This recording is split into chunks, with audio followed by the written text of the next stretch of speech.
David Harrison and Greg Anderson work for the Living Tongues Institute.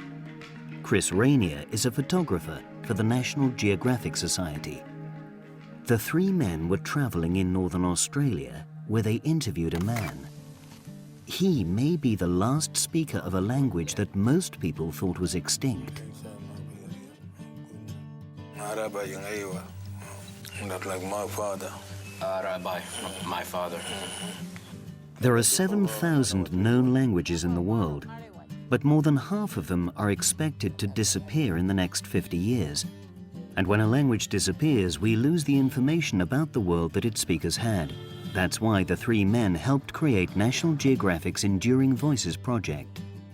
Every 2 weeks around the planet, a language disappears, completely disappears forever and ever. So what we're doing with the Enduring Voices project is really kind of trying to bring awareness to this whole issue of language loss around the planet. After Australia, the team travels on. This time they travel to the extreme northeast of India, a remote area near Bhutan, Myanmar, and China. It's a region where there are many different languages. Many of them are in danger of becoming extinct.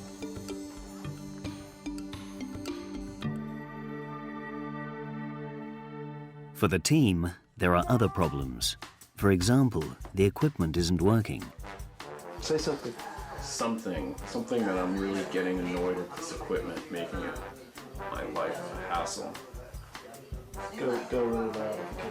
Hey! Okay, that'll work. Good enough. Most of these local languages are not written anywhere, so the researchers want to record as much of the languages as possible.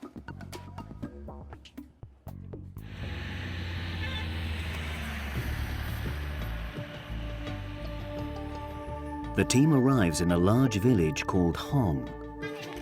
Many of the older people speak the local language called Opatani. But the language cannot survive if the younger people don't speak it.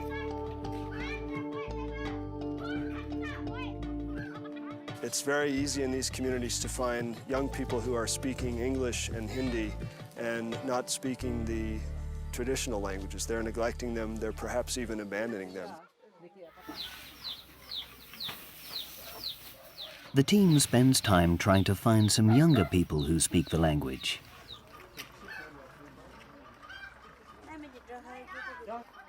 We definitely want to find younger speakers because they're the ones that will be showing the shift. The older speakers, of course, will have the language. So it'll be interesting to see people who've been schooled in the modern times, if they've still kept it. The team meets a young man named Vijay, who speaks English and Opatani. Vijay invites them into his home.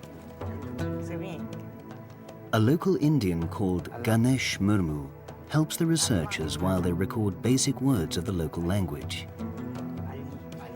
How you count? 1, 2, 3, 4, 1? 1 for 1 you count home, ani, Each member of the family says some more words.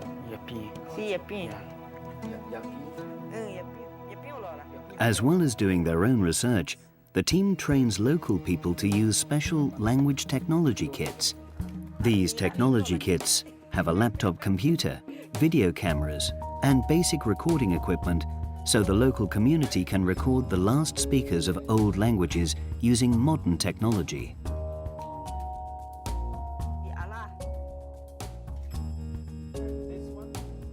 Not only are these languages very small, with just a few thousand speakers in some cases, but their numbers may be decreasing as people shift over to global languages.